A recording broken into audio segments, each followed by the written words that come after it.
Hey, everybody. Happy Friday. I'm Jen Wilson, and I'm here at Leadership Lunch Chat with my good friend Amy Vetter. And we're here to share ideas related to leadership in the profession and individual leadership and corporate leadership and what it's like to be a leader, the good, the bad, the ugly. And this week, Amy and I would love to talk to you about entrepreneurship and what it is to be a great entrepreneur and to really capitalize on the opportunities around you. And I'm going to let Amy kick us off with her frame of mind on this subject and what she's been running into lately or seeing, and then I'll pick up from there. So Amy, take it away. Well, hello, everyone. Welcome to this week's Leadership Lunch Chat. Always wonderful to see you, Jen. And today I thought we could talk about just, the future. I think there's a lot of focus on what's happened in the past, the situations we're in. Every conversation is a lot of dread of just, just feeling overwhelmed possibly and so forth. And sometimes you have to shake yourself out of it and get into a different mind, a business, a firm, an operation, and so forth. And, there are those of us that start businesses as an entrepreneur, and no one really teaches an entrepreneur mindset. It's just what you do because it's all your money on the line. You've got to survive. You need to make sure that you're creating this vision of what you want as a business, what you want to put out in the world, and that you're constantly rethinking it, making sure that you're still aligned with that vision. The hard part is when you are promoted to a position of leadership, but maybe have never experienced that entrepreneurial mindset before.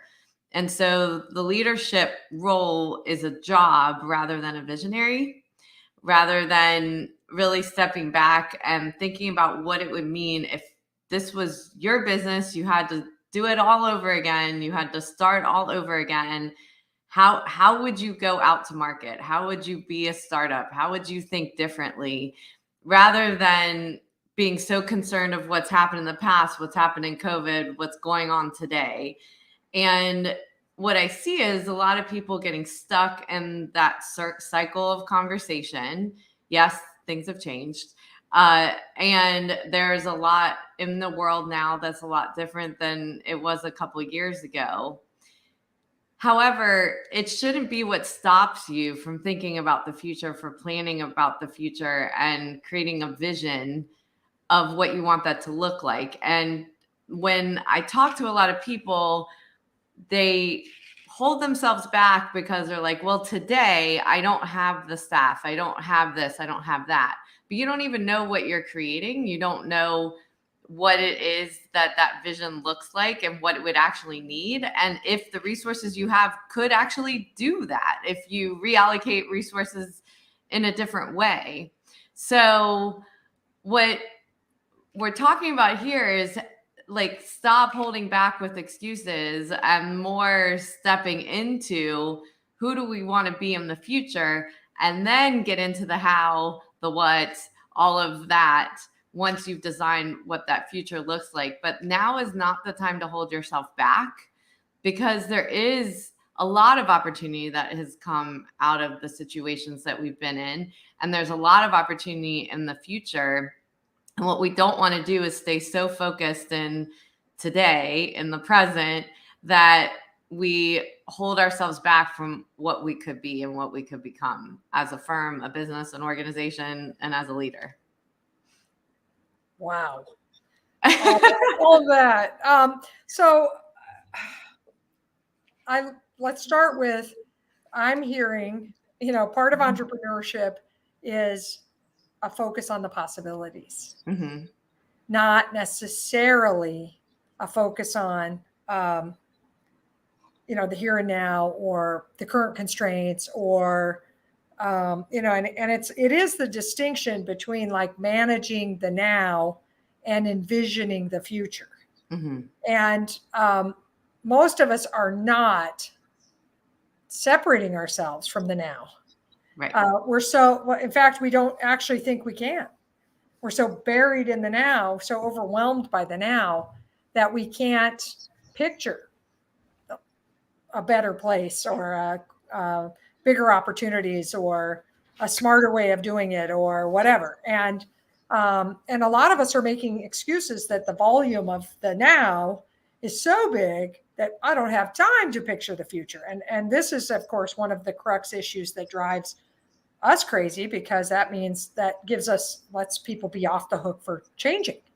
I can't change anything because we don't have time to change, because we can't envision the change, and which is just baloney. So we just keep running in the same hamster wheel, doing things the way we've always done it, with the clients that we've always done it, at the pricing roughly that we've always priced, with the same kind of staffing. I mean, just like, there's so many things we could shift and change, and all of them would provide not just relief, but like maybe some excitement and some like joy and fun and more money. And instead we're just kind of mired in the now.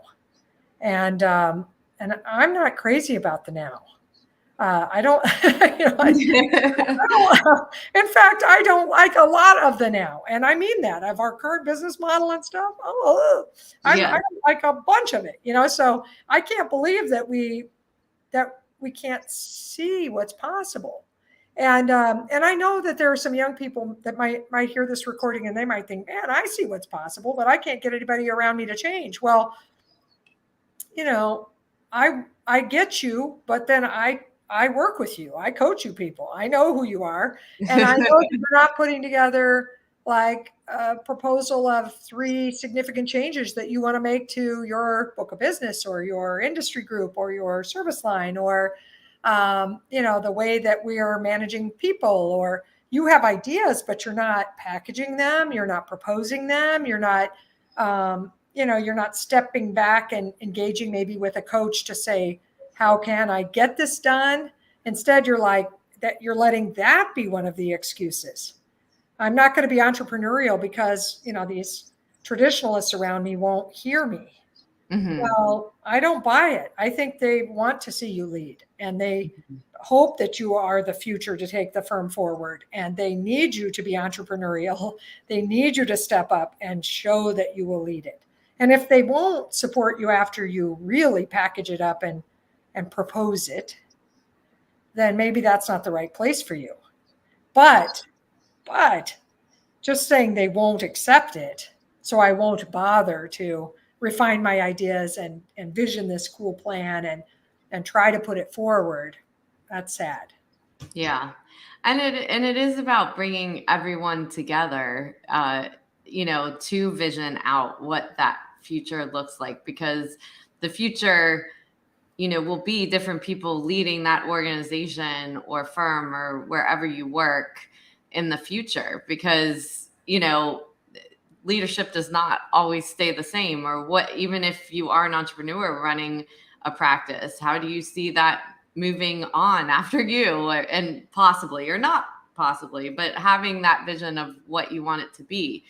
But in order to survive as a business, you can't constantly be making excuses. And like you put it, anywhere in the organization, a lot of times it's staff complaining about management or management complaining about staff. Everyone's waiting for someone to do something. And the biggest sigh of relief is when someone does something. So someone is thinking about, what would this future look like, and how do we need to change things, and where is the pain, and how can we solve the pain? But too many times we get, when I talk about entrepreneur side of it, if you are an entrepreneur, you can't be so focused on the competition. You can't be so focused on everything that's happening in this moment, in this period of time. You have to always be focused on, how am I going to stay alive? How am I going to stay as a business? And where do I put my limited resources that I have? And, even if you're in a bigger organization with a bigger budget, you always have limited resources. There's always a number that you come up against of how you use it. But it doesn't mean you use it in the same way that you've used it every year. And so it's important when you think about things, when you brainstorm these things with your team, with the coach, whoever that you want to work with to help you push past your heels in the sand, this is all the excuses of why we can't do this. When we put that aside and do that, when we brainstorm, it's really important that we're brainstorming new things that are actually mission critical to the business, that is going to change it, that is going to make it a must win for the organization. And so the problem is that a lot of times what happens is, even if we get to the point of talking about what we need to do and where we need to go, we start falling back into what's comfortable, what is non-differentiating, that doesn't move the needle. It's just where we are comfortable. And so we don't want to get uncomfortable and learn new things and have to put resources into new things, or have to shift job descriptions and figure out new things, whatever that is. And when we notice that in ourselves, that's where we get present. It's really important that we become self-aware of, where am I limiting my opportunity to really grow an organization in a new way, in different ways. And maybe it's with the exact same resources. So trying to remove those barriers, remove those excuses of, pandemic, staffing, this, or that, or we might get shut down again, or yes, all those things could happen. And so that's how we pressure test an idea, but that's after the idea. So if from an idea standpoint, we come up with a new way of doing things to make the old things obsolete, and, we're going to start working toward those things. The pressure test is, if we got shut down again, would we survive with it? Then we can start pressure testing with the resources that we have. Can we accomplish this? And would we be able to shift resources, and where would our gaps be? But that shouldn't be first. That's after we come through that visioning process and make sure that we are spending that time to be entrepreneurial in our businesses, whether it's our money, stockholders' money, whatever it is, so that we are pushing past our fears. Yes, because that's what it is at the end. It's fears, and it's a lack of confidence or something, an unwillingness to step out and distinguish yourself by having these ideas. And risk, we tell ourselves a lot of things like, well, no one else is saying it, or no one else is doing it. That's actually probably the exact perfect thing to be doing that. Maybe, if you've gotten enough input from your vision group, nobody else is doing it. Awesome. Get out there. I'm serious. Stop. Yes. It's called unique, special, and different, or competitive differentiation. I talk to a lot of young people, and they're like, what makes them pick one partner over another, when we're promoting young people? And I say, well, you have to distinguish yourself in some way. You have to stand out. You can't be just like the rest of the people in the firm. People want entrepreneurial partners. What are you doing that's entrepreneurial? And it has to be distinct. It can't just be, well, I serve my clients and I'm getting my bills out and I'm, okay, good. That's the stuff everyone's doing. So yeah, what are you doing? That's distinct, and that's special, and solving problems and creating opportunities and driving change. I think those are things, entrepreneurs do, for sure. Well, and I do think people wait for the instruction. And so there are the people in the organization that are perfect at like waiting for instruction, and that is their role. But as a leader, we can't wait for instruction or look to others to see what they're doing in order to do it. I was just at a conference a few weeks ago, and one of the speakers, Crystal Washington, she was talking about innovation, but she was giving this great example of a fire that happened in a hotel she was at, and everyone was waiting for instruction while her and her husband went and left the hotel while it's on fire, and went to another hotel and got a room while everybody else was waiting for instruction and never got was outside cold all night. And that's happened so many, little things. And, you can go back in your life of, just these little things that happen where you're looking to everyone else to say, well, are they doing it, or should I be doing it? And that is the differentiator between an entrepreneur. They don't wait to look around to see what other people are doing. They move. If you stand still, you will not survive as an entrepreneur. And that is the world we live in right now. Like, I think a lot of times, especially people in our generation or older, we're used to, like, when change happened, we set it and went for 20 years with it, right? Like, we didn't look back. It was, it was a big change, big technology change, whatever it is. And then that's where we set it and go. Versus now you have to live in this agile world where even as you change, you keep changing. You have to keep reviewing and looking at, well, what tweaks do we need to make? It's not a set it and go, and to look around for instruction. What gives people comfort in the uncomfortable is someone that is looking out into the future and trying to constantly find, what is our place? What do we need to do? What do we need to shift? What do we need to stop doing? All of those things with the resources that we have, instead of saying, I don't have the resources to do it. And even like saying, I'm going to move my resources and stop doing this other thing. Right. I'm going to have the guts to stop doing something and move some of these resources to this very important innovation or cool idea or big market opportunity. Yeah, I love it. And, I think that if we really want to be distinct and we really want to compete, this market is full of opportunities to be agile and to do small sprints and small steps toward change. I was asked recently on a call, like, what would make you competitively different if you could say it out there to recruit, because everybody's looking for people, right? And there were like 12 of us, and it was just crickets. And so I was like, well, anytime, anywhere work.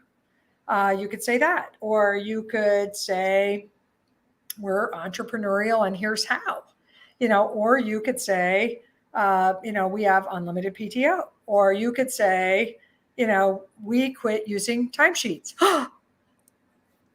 Blasphemy, talk about innovation. There are firms doing it right now this summer. Yay. It's going to happen. And pretty soon you're going to be competing with those firms, and they're going to be telling people out of school, you do not have to use a timesheet in our firm. And guess what? They're going to get any people that they can. That's where we're going with that.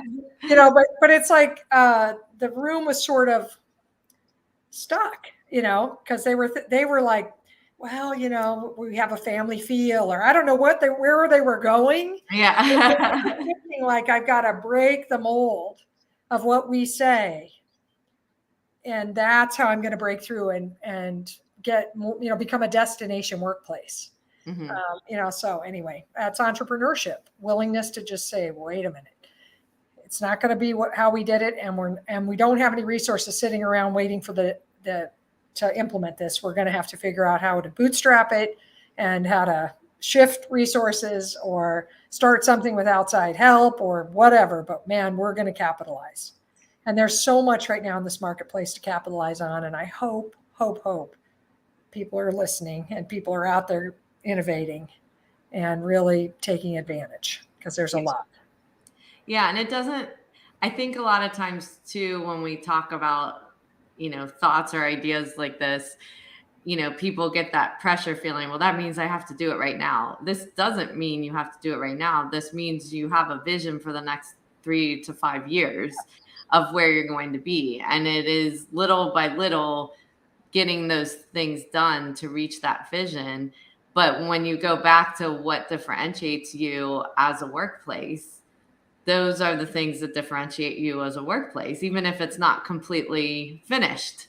It's that you're working on it and you're learning and you're open to having this culture of, thought and leadership and innovation and change and agility. And that it doesn't have to be much more than that to differentiate yourself. No.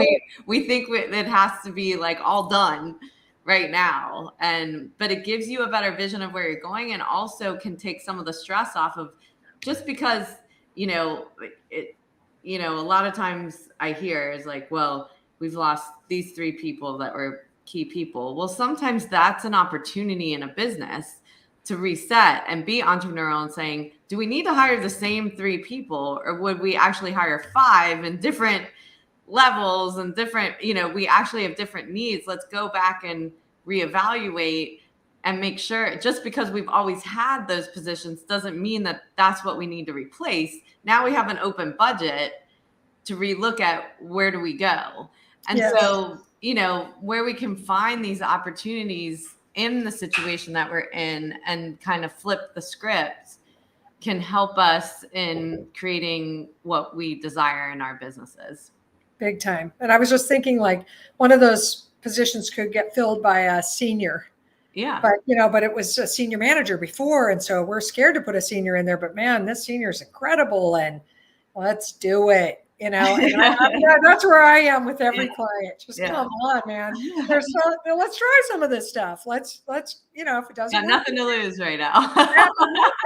because you're losing enough every day. You're losing plenty. So the other thing is that, this vision, like this small vision, big vision for the firm, small vision for the initiative or the client base or the industry group or the services or whatever, a vision for where we're going with technology, whatever that is, that entrepreneurial vision, that will call your people forward, and it will cement your people in place to help implement it. And like you said, it doesn't have to be done right now, but they have to know we're painting that it's possible.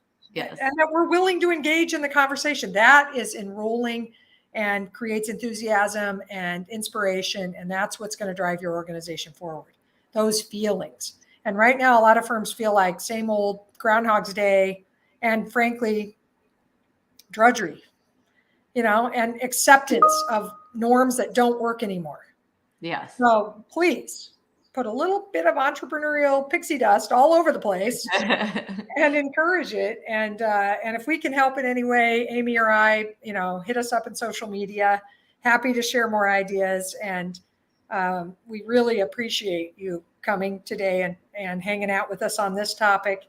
I think we're here next Friday. I believe so. And so if you want to influence that topic, let us know. You can certainly message us. Always open to your ideas. Otherwise, Amy, thank you for such a great topic. And we'll see you all next week. Thanks so much.